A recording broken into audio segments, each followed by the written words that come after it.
All right, it's Friday. Back on the movie retrospective and back on the old movies because we did a new one last time. They're not old; they're just vintage. Yeah. Yeah. Actually, like us.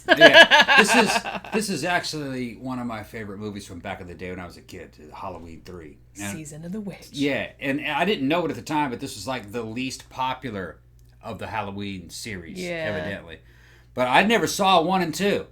I saw this one first. You saw this one first? Right. So, and I didn't know anything about 1 or 2 or Michael Myers. So I saw this as a standalone feature. Which is what it was intended to be, really. I thought maybe the other 2 were like this. It wasn't until later that I saw 1 and 2 that they didn't really, have anything to do with one another. So you saw it without any preconceived notions. No preconceived notions. Just saw it for what it was.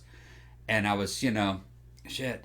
What year did this come out again? 82. Okay, so, I was 12. Yeah. Around 12 or so. And it tripped me out, man. I loved it. It's such a weird premise. Oh man, robots, masks that weaponize little kids' heads and they turn into damn rattlesnakes and crickets and dangerous centipedes, and then those go off to kill the parents. I fucking loved it. The little bump bump bump bump silver hey kids, all that kind of stuff. Now, it's almost time. Now everybody's gonna. It's almost time. That's actually, I believe that's the director's voice. Is it? Yeah. He nailed it. It's almost time. That's what I've heard. Yeah. Yeah, it's like I bought him they have, how you have some of those John Carpenter his John Carpenter collection, and they have those really, really nice like steelbook she gave editions. Me this for Christmas. So I got him the Halloween 3 one, even though, like I said, technically John Carpenter didn't direct this one. It doesn't really matter. He was still involved. He did the music. He produced it. And it is like. It's a spitting image of a John Carpenter movie. You can't tell that he didn't direct this. It feels like a Carpenter flick. The soundtrack, the lighting, in a lot of ways. The script, just the way things are shot, the feel of the movie. It felt like a Carpenter movie to me. I don't care that it really isn't, and it is in that collection. Yeah, because he was involved. Yeah, I think he told the director, "Do it just like I would do it." Yeah, it was, I'm not perfect. Real sure because after, obviously Halloween was very successful, then they rushed Halloween 2 into production like very quickly. So since those 2 were so successful, producers were like, well, hey, we want to do a third one. But John Carpenter and Deborah Hill said, we're not doing a third one unless Michael Myers isn't in it because we're sick of doing that. Yeah. It's like our whole idea, which they had actually wanted to do with the second one. But, the second one went into production so quickly that they didn't really have time to kind of cobble anything together. They said we wanted to do an anthology series of films where it's like one would come out every Halloween and that was like a different story. Yeah, like a creep show. Yeah, like a creep show type thing, but, movies that are like years apart. Yeah. So this was supposedly going to be the first in that. Now, John Carpenter did not write the script for this. He actually asked Nigel Neal, who is a very famous British screenwriter, very popular, very famous for his Quatermass series, which is like a sci-fi type series, is very, very popular over there back in the day, and John Carpenter was a big fan of those. So he asked Nigel Neal to do it. Now, Nigel Neal came up with the whole, Celtic paganism type angle, like going back to the roots of Halloween, and he added the sci-fi element. Yeah, they steal a stone out of Stonehenge. It's awesome. Yeah. I know the plot is like so convoluted, but it's like you have to love it. I mean, it's just like the craziest supervillain play ever. But so the problem was though that Nigel Neal's script, apparently Dino De Laurentiis, who's their production company, was producing it and fronting the money. Yeah. They said, oh well, it's not gory enough, it's not scary enough, so Tommy Lee Wallace, the guy who eventually ended up directing it, who had actually been the art director on the first 2 Halloween movies and was supposed to direct the second one, but actually ended up not doing it. He actually ended up directing Halloween 3 Season of the Witch. Fun fact, he also directed the It miniseries that came out in 1990 with Tim Curry as Pennywise. So, he did some other shit too. I think he did Fright Night 2 and stuff like that. But, so he ended up kind of rewriting the script. Nigel Neal apparently did not like the plot that Nigel Neal came up with for the screenplay is essentially the same. They didn't really change it, but so much of it was changed, like more gore was added, more violence was added, like a whole bunch more stuff. And Nigel Neal felt like, well, it's not really my script anymore, so he asked that his name be taken off of it. So actually, Tommy Lee Wallace, I think, has the sole screenwriting credit on this, even though he was just kind of like massaging another. Because this is like, it's not gory in the same way a slasher movie is. No. I mean, they specifically said, Nigel Neal said this, Tommy Lee Wallace said this. He's like, we wanted to make it a pod movie and not a knife movie. It was gross though. Yeah, there's a scene where a woman. Remember when that woman was used the I guess it was a bobby pin to dig around inside the microchip, yeah. The silver shamrock label, and it blew up and shot a damn fragment of Stonehenge into her face, and she lived for a little bit. Remember? And they show her in the hospital, and her face is all fucked up. Potato bug came out of her mouth. It's just zany science. Yeah. That little particles of Stonehenge can be weaponized into these little masks, these little labels on a mask that can be shot into you that would turn your head into a bunch of crickets and rattlesnakes. And just don't think too much. Well, like I said, when you see it, you're like, wow, You have to love somebody like a supervillain with a crazy plan like this. Yeah. I mean, Connell Cochran, who is the warlock, I guess he's supposed to be a warlock, that runs Silver Shamrock. Yeah. His plan is like, we're going to take a stone from Stonehenge, one of the big ones. Yeah. We're going to transport it over to California. Yeah. Without anyone knowing. We're going to chip little pieces of it off. We're going to put each piece in the little microchips in these masks that we're making. And then when the kids wear the masks and watch the little commercial or the thing on TV, it'll send out a signal and make all their heads turn into like snakes and spiders, which will in turn kill the families, kill their parents. It'll be a big Samhain sacrifice, and they're gonna do all this with robots. He's got. I forgot about the androids. He can build androids. Yeah. Just because. Because you can. Why wouldn't you? Yeah. If you could do that, you would do that. He has an army of androids, and he has a factory. And the factory that he owns, the Silver Shamrock Company, is a novelty company. Yeah. They make novelties. And in this Not case, those kind of novelties. No. It's kind of like, what's the name of that new? It's like Spencer's Gifts in a way now, right? Yeah, yeah. It's a situation like that. Costumes and masks, and he's supplying places like that. It's a pretty cool flick, man. I just love that was the idea he came up with. Like, because does he want to kill everyone in the world? I think, as the ultimate sacrifice and replace them with robots. It's kind of unclear, really, the big picture of his plan. If we're being totally honest. Not supposed to ask those kind of questions. You're just supposed to a guy and a young girl. All right. He looks like he's about 50. But Tom Atkins, he's so rad. But dudes back in the 80s and the early 80s and late 70s, they kind of prematurely aged. There was a lot of drinking, a lot of smoking and stuff going on. And back in those days, a 30-year-old man could look like a 50-year-old. And he's hooking up with this hot young thing. He just got divorced, and I think she was single, remember? And it looks like like father and daughter. It really does. That's what it looks like's going on. So if you're into that... And you probably want to watch he's taking advantage, He's taking advantage of his male position, I guess. He's a doctor. He's like a doctor, right? So he's got money. And he picks up this hot young thing. They go to investigate this Silver Shamrock. Well, she's the daughter of someone that got killed. Got killed and came into the hospital. Right. And he found it, and he wanted to figure out why this guy died mysteriously. Yeah. Like somebody came in and murdered him. Yeah. And he had a mask in his hand when he died. His androids are almost kind of like the prototype for the Terminators. They're these guys that they don't talk much, and they wear business suits, and they'll go and kill somebody. They got a lot of strength, and then they'll destroy themselves. The one guy. He killed that woman's dad. Was the dad? Yeah. Killed the dad in the hospital, and then he goes out to the car and douses himself with gasoline and sets himself on fire in the car. Handy dandy. Right in front of everybody else.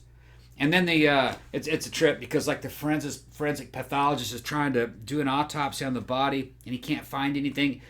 She thought that these were car parts, but they weren't. Yeah. I don't know where he went, where his body went. I thought this was a car part. This is not a car part. But it turns out it's the pieces of the robot. It takes a long time to put that together. That's not really the first thing you jump to. Right. It's like this guy is like a robot. So they go to the factory to try to investigate what's happening, what happened to her father. I can't remember how he got involved with it. He saw the fire, right? Who? The doctor? The doctor. He saw the fire. He was in the hospital when it happened. when the dad came in. That's right. And that was like his patient. And then he thought it was weird that, like, because somebody tried to kill him. Remember, he came in the hospital, said they're going to kill us all, and he was clutching the mask. She tells the doctor, says that, and then later somebody came in and murdered him, and the doctor was like, okay, I got to get to the bottom of that. So the doctor leaves his job, leaves his wife, everything, runs off this hot young thing. I think that was his ex-wife. Okay, they didn't make that super clear. I guess so. And he runs off with this hot young thing to go to the Silver Shamrock Company, do a private investigation. And it's it's like he totally blew off. It's like, hey, good luck with all those surgeries. I gotta fuck being a doctor. I'm now a private eye. I got this hot chick to bang, and I got Scooby Doo shit I gotta do. Yeah, you guys take care of that. So when they get there, there's a little hotel right outside the factory, and they stay in that hotel in the beginning of their investigation. And it turns out like a family shows up there at the same day, and he's been invited. To tour the factory. He's the number one salesman that's been pushing these products. So that's that. They make friends with him, and that's how they got into the Silver Shamrock factories, by hitching a ride along with this number one salesman. And he's kind of like a old school kind of hokey salesman, middle age, carnival barker type salesman. He probably did. He have like a really loud jacket. I feel like fucking polyester. Even if he didn't like spiritually, he had a really loud jacket on. Polyester suit and big wide tie and all that. With the two kids, and I think they had a Winnebago, didn't they? Didn't matter. Oh, I don't know. Anyway, they get into this factory, and just strange things were afoot when they got in there. And then turns out that the guy that owns the factory, what was his name again? Donald Cochran. Cochran. Cochran's going to use this number one salesman and his family as test subjects to test out this new weapon that he's making. And the weapon is these three masks. It's a witch, a skull, and a jack-o'-lantern. Yeah. And on the back of them, they've got this little metal labels with a shamrock on the back of it. And when you put that on, and they broadcast at a certain frequency through a television commercial. It's like a little flashy pumpkin. Yeah, it goes boom, boom, boom, boom, boom. It's almost time, all this kind of stuff. And Silver Shamrock. Now it's stuck in your head forever. Yeah. And that signal comes through the television, and it will blow your kid's head up, basically. And what comes out is poisonous snakes and insects, and then they kill you. And this is something good, This has to do with Samhain. It's a big sacrifice. They're doing a super... And the thing about this movie, and like I said, this is an old movie, so I guess we can kind of spoil it and stuff, but the thing about this movie that even a lot of movies in the 80s didn't do, at least in the US, Europeans didn't seem too squeamish about killing off little kids in horror movies, but the US kind of did. Yeah, it was like a log. This one was kind of... unwritten rule, you're not supposed to do that. Yeah, don't kill the kids. And the dogs and the cats. Don't kill the kids. But like I said, Europeans were just like, fuck it, fuck those kids. But this movie, I mean, this isn't just killing the one kid, because like the one kid whose head gets like snake-eyed and stuff. Yeah. It's pretty much killing all the kids, and the bad guy wins, doesn't he? I mean, essentially that's what the end with like Tom Atkins like screaming to the phone, stop it, stop it. Stop it. It goes on forever. Stop it. That's how the movie ends. The movie ends with every single kid who has these. Although that's okay. You can't spoil everything about the movie, because there may be some young people that have never seen this one, but there's something about it when you're 12 or 13 years old, even when you're in your teens and you're watching this movie. In those days, there was something that kind of drew you into it. It had a creepy ambience to the movie. Yeah. Because, I don't know, when you're that age back in those days, you could kind of maybe imagine something like this could actually happen. You know what I mean? Yeah. Stonehenge was involved. Of course, some shit like that could happen. It's just. What I was gonna say is that. Okay, this is one movie. Okay, now I know it's called Halloween 3, but like I said, it doesn't have anything to do with Michael Myers. It doesn't have anything to do. Pretty much the only reference that they make, like the music sounds the same, kind of. They actually, in this universe of this movie, Halloween and Halloween 2 are fictional movies, because somebody, like, you see like a trailer for them on TV, like they're playing on TV. Yeah. So those movies exist in this universe, but it's not like anything to do with it. Yeah. This is one of those movies where you really, I mean, the premise, like I said, is like completely ridiculous, but if you buy into it, it's very, very enjoyable. Don't think about it. Just don't think about it. Don't think about it. Just roll with it. Yeah. Just roll with it. Which I don't know. I find that the best way to kind of approach any movie. Yeah. But like this one especially. Witchcraft. Because you can't really suspend your disbelief about this. Although I have to say, this is what I was going to say a couple minutes ago, was that in a movie with lifelike androids, pieces of Stonehenge making kids' heads turn into snakes, somehow the thing that I found the most unbelievable was that this company would only make 3 masks and that every single kid would want one of them. They had good advertisement. I guess so. That commercial. Beep, beep, beep, beep, that marketing guy in the to Halloween, Halloween, Halloween. Silver Shamrock. I know. It's almost time. And now, like I said, now everybody that watched this is going to be stuck in your head for fucking ever, because like I just bought it for him for Christmas and we watched it a couple days ago. It's got a lot of good extras on it's been the stuck in my head forever. Yeah, it's got a lot of good extras on the Steelbook edition. It's Shout Factory Steelbook. It's good. Yeah. I feel like this movie, it made its money back because it only cost like $2.5 million to make. And it actually ended up making like 15 million. So it wasn't a total failure, but it was the lowest performing of all the Halloween movies. And there were a bunch of other, big horror behemoths that came out in 1982. Obviously, Poltergeist, which kicked everyone's ass. Yeah. Creepshow. Friday the 13th Part 3 even did better than this one, like the 3D one. Yeah. So it was not a complete failure, but it was very disappointing. And when it first came out, it was almost universally panned. A few critics did kind of like it, and they're like, well, you couldn't really do anything else with Michael Myers, so good for them for like doing something different. So there were some contemporary reviews at the time that did say that type of thing. But in general, most of the reviews were pretty negative. But I feel like over the years, it's got a cult following. It's kind of like, because as people become cognizant that it doesn't have Michael Myers in it, it's kind of like a standalone in the series. So you're not expecting it. I feel like a lot of the backlash that when it first came out was because they were expecting it to be a Michael Myers movie and it wasn't. Should have been called Silver Shamrock. They should have just done, they probably should have just not called it that. Yeah. Because then, like 6 years later, they had to like retcon and go back, Return to Michael Myers Part 4. And like, this movie could have stood on its own in its day. It did. Because when it hit Cinemax and HBO, kids, 12, 13, 14-year-old kids just watched it every time it came on. Where were you going to go? Yeah, I did. You couldn't go to the club, so you just watched Cinemax. Yeah, you're 12. So you just watched that shit. And we loved it, We just loved it. Well, the thing about the difference was that we didn't have any money, so we weren't spending any money on it. Yeah. So that's why they, the adults didn't like it, but we liked it. Well, like I said, I think part of the reason that a lot of kids might have liked this at the time, because I really liked it too. I think I saw it on HBO or Cinemax, like you said.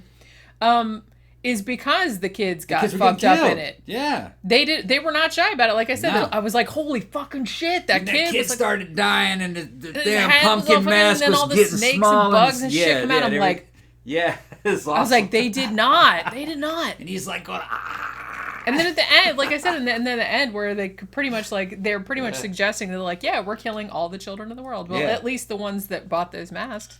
I guess if you dressed up as something else, then you were. Well, you remember the very end, the doctor's like, he's getting him to turn off most of the channels. You got him to turn off. There were only 3 channels at the time. The last one though, they missed it. Yeah. And the kids were just changing the channel to go to the other channels. So yeah. I guess they got killed. No, I want to. Yeah. Because was that the implication that it's like some kind of like weird hypnotic?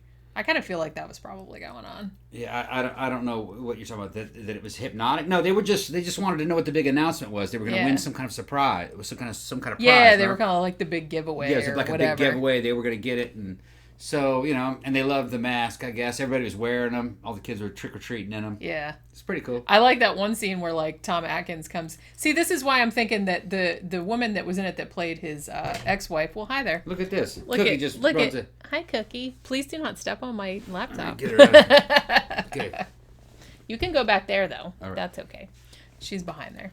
But the woman that played his ex-wife, and it was the same woman that played one of the friends in Halloween. I can't remember what the hell was her name. I can't remember. But she was in it for a few minutes now. Like Tom Atkins comes to the house. Like he's like, hey, I got the kids some masks, and they were like those cheap ass like plastic ones. And the kids were like, lame, Dad. Yes. Mom already got us the good ones. Yeah. That's going to make our faces melt off. So there's the thing. Because I got the impression that he did not live there, which is why I'm saying. And I was going to say earlier, like, this whole trope of Tom, I don't know if I'd call it a trope because I can only point to 2 examples. But this movie, like Tom Atkins, he meets the daughter of this murdered guy, and they go on an investigation. Like within like 10 minutes, they're fucking. Yeah, and like I came said, from the fog. Yeah, and I was gonna say the same thing happened in the fog. He picks up Jamie Lee Curtis, who's like hitchhiking. Yeah, who looks 30 years younger than him. Right, and then like an hour later, he's like, hey, let's go to my house and have sex. Okay. Yeah. And the 80s weren't that good. Do you want to get murdered? No. That's how you get murdered. I'm just saying, but that was like, I don't know if it happened in one, because I know Tom Atkins was like in a lot of, Jamie Lee Curtis was in the fog because she was just a friend to Carpenter and his bunch, and they just put her in the movie because they just cuss. They said that. Yeah, I think what happened they made that part for her. They did. Because, I mean, she had a huge success with Halloween, and I think she thought she was going to kind of, put that into other types of movies, but she wasn't really getting much offers except for other horror movies, and she didn't really want to do that. So when he was doing the fog, he just said, well, I'll just write this part for you. And so that's why it seems a little bit like she's kind of shoehorned in. But that noise is baby Cookie like scratching behind get her out of there. All right, she's getting out. But I think that, did you anything else you wanted to say about Halloween 3 season? No, just pointing it out. I mean, if you haven't seen this one, it out. Go ahead and see it. You can rent this. I think they actually rent, they probably have it on Amazon. I think it's on YouTube also. You can stream it. Yeah. It's just a good standalone horror movie from those days. Yeah, and like I said, as long as you're not expecting it to have Michael Myers in it, or even for it to be a slasher movie, because it's kind of more like a pagan, kind of like horror sci-fi. Yeah, like with some sci-fi elements and stuff like that. Then you should probably, and like I said, kind of turn your brain off. Don't think too much about Conal Cochran's plan. Just start drinking. Just lay up in a bed. Turn the lights off. Just start drinking. Because it doesn't make any sense whatsoever. It makes sense. The movie does make sense. It does. It's just that it's not scientifically plausible. It's not supposed to be. It's about witchcraft mixed with robotics and technology. Witchcraft and robots, and it's got this, it's got 80s technology, gigantic, reel-to-reel computers, and, remember that? And just, they didn't have laptops back then. They looked like Tandy computers. They were like Tandy. Yeah. Remember Tandy? They didn't have laptops until, I don't even remember. And late 90s, maybe? They stole a part of Stonehenge, right? But one of the whole stones. It was in the warehouse. But I remember all of Stonehenge being in the warehouse. No, it wasn't just one stone. Okay. Because even like I said, they even did a clever call. Like at the beginning of the movie, like somebody's like making breakfast or whatever it is they're doing, and there's like a news report on about how somebody somehow like stole one of the stones. They're like, how'd they take that? Where did they take a big stone? And it was done at the night. Nobody saw anything. No traces left behind. They magicked it. I thought robots, man. Yeah, I thought the implication was that they either use robots or they magic it. Robots. Because otherwise, like, how would you get that through customs? I don't know. You know what I'm saying? So that's what I mean about like, don't think about it too much. Don't think about it. But yeah, so it's a good flick. Check out Halloween 3 Season of the Witch if you haven't. And Silver the most maligned, but the most beloved of the in a way, series. It really seems to be one of those love it or hate it kind of things. And like I said, whether you love it or hate it depends very much on whether you can just kind of like roll with its premise. That was the only Halloween I knew. I saw that one first. You saw that one first. Like I said, you were lucky. Then I saw the other ones and they were all right too, but I was kind of like, where's that dude? Where are the masks? Yeah, where's the masks? Why aren't they killing the children? Right. This is bullshit. So a lot of our tastes have to do with expectations. I was reading a thing the other day that someone somewhere, I can't remember where it was, some horror blog or something was making the very bold statement that they thought Halloween 3 was the best one of the whole series. And people were like, some people were like, yeah, and then some people were like, nah, bro. It depends on what you expect. If you want a slasher with the guy, Halloween 1 and 2 probably. Even the new one was okay. Actually, I actually like the new one. But something that is a little more sprawling, a bigger story, where with more characters and more stuff happening in it, I would say Halloween 3. And like I said, Halloween it's really nothing like the other ones. No. So it's, I don't even... Halloween 3 is like up there with Videodrome, kinda. Or, what else was going on at that time? That was kind of... shit, man. I'm trying to think of the other things. We were Extro. And, and we got to do one on that, too, one of these days. It was something That's a weird-ass movie. you know, where it was kind of being played alongside all that. So, you know. Yeah. Just saying, we had different expectations, I guess you could say, you know. So we did, you know. And like I said, a lot of the movies back then, even if they weren't objectively very good, you still watched them. They had like a kind of charm to them. Yeah, they were fun. You know what I mean? And this is a fun movie, I think. Mm-hmm. So, you know. Yeah. Your mileage may vary, of course. I'm not, you know, I'm not going to say it's better than the original Halloween, but it's not the same. It's not the same. It's not type in the of same movie. It's not even movie. in the same like universe or anything like that. So I don't really. The two are not comparable. They're not even really the same genre. So I'm not going to go that far. It's like The Fog. Yeah. Along that lines, better than The Fog, actually.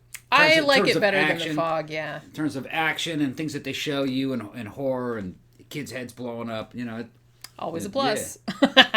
Okay, you know what it was like? What's that? It was kind of like Scanners, but Scanners was a little more hardcore. Yeah. That's, you know, we kind of put it at that level. Yeah. I can see that. It's like a Scanners movie. Scanners 1. Yeah. Although some ways, I loved Scanners 1. I do too. Yeah, dude's head blowing up. Yeah.